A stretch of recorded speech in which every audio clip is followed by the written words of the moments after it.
Kasus dugaan hamil di luar nikah Alia Mas Said sudah memasuki babak baru nih guys. Kini laporannya sudah naik sidik di Polda Metro Jaya. Alia Mas Said masih tak terima dengan dirinya dituduh hamil di luar nikah. Kuasa hukum dari Alia Mas Said, yaitu Sangun Ragahdo, menyampaikan bahwa laporan kliennya pun masih berlanjut. Penyidik sudah menaikkan statusnya ke tahap penyidikan.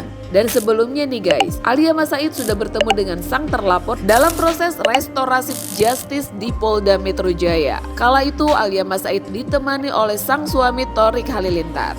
Menurut informasi yang didapatkan oleh kuasa hukum Alia, penyidik tinggal melakukan gelar perkara di Bareskrim Mabes Polri untuk menentukan apakah laporannya bisa dilanjutkan dan terlapor ditetapkan sebagai tersangka. Lantas, apakah Alia Mas Said tetap menempuh jalur hukum atau akan mencabut laporannya? Torik, bicara soal Torik ya. Ini kan kemarin update dari kepolisian bahwa naik penyidikan. Kemarin udah saya bilangin itu kan, saya udah sempat sampai nama perkara. Info yang saya dapat emang perkara telah naik sidik. Cuma saya belum memastikan lagi ya apakah kemarin itu gelar naik sidik atau tersangka, karena info sekitar 1 atau 2 minggu lalu itu perkara udah naik sidik. Kalau misalnya gelar seharusnya ya gelar setelah naik penyidikan ini harusnya gelar untuk naik status sebagai tersangka. Cuma nanti mungkin untuk pastinya kita bisa pastikan lagi ke teman-teman penyidik, karena perkara ini kan gelar itu juga dari penyidik. Kalau saya sebagai kuasa hukumnya Alia itu sifatnya mendapatkan update dan perkembangan aja sih.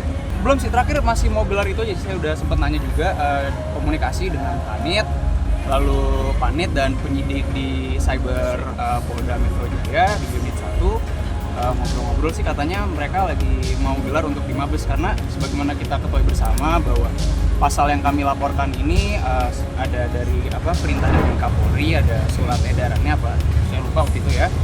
Untuk pasal-pasal yang saya laporkan ini untuk gelarnya itu harus di Mabes. Jadi dari Polda ini harus mengajukan gelar perkaranya ke Bareskrim dulu. Nanti gelar bersama di Mabes, jajaran Mabes, nanti hasilnya bagaimana kita tunggu aja. Tapi sempat ada RJ kan? Sempat RJ kan udah kan waktu kemarin saya kan udah ngabarin teman-teman media juga.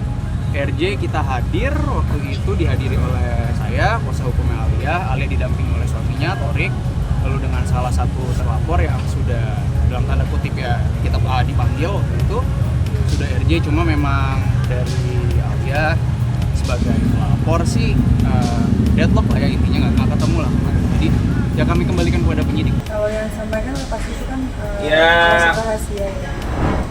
Iya, siapa suami yang nggak terima kan pasti digituin istrinya, jadi kayak agak kebawa emosi.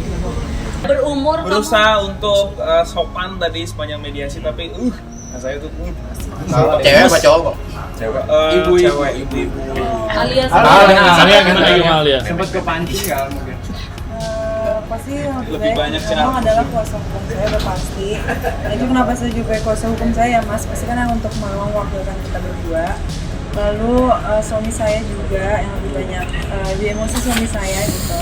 Sangat menyayangkan sih kenapa sesama perempuan bisa seperti itu, apalagi sudah punya anak, punya cucu, jadi sangat disayangkan aja sih. Itu lagi tadi kan pengacara saya sudah bilang terus bahasanya ke pihak kepolisian, tapi dari kita yang namanya hukum apa yang dilakukan itu harus tetap berjalan. Untuk memberi pelajaran netizen lain mungkin. Iya.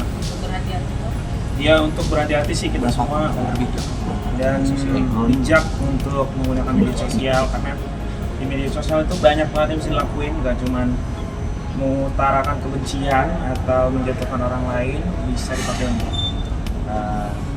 jadi lebih kreatif, jualan atau apapun, memberikan edukasi gitu. Banyak hal yang bisa dilakukan, dan kalau tidak bisa mengutarakan sesuatu yang positif lebih baik tidak usah sama sekali. Ya begitulah, kurang lebih pasti kalau namanya kakak adik kan. Yuk Mas, sambil Mas. Ada berapa lagi Bang?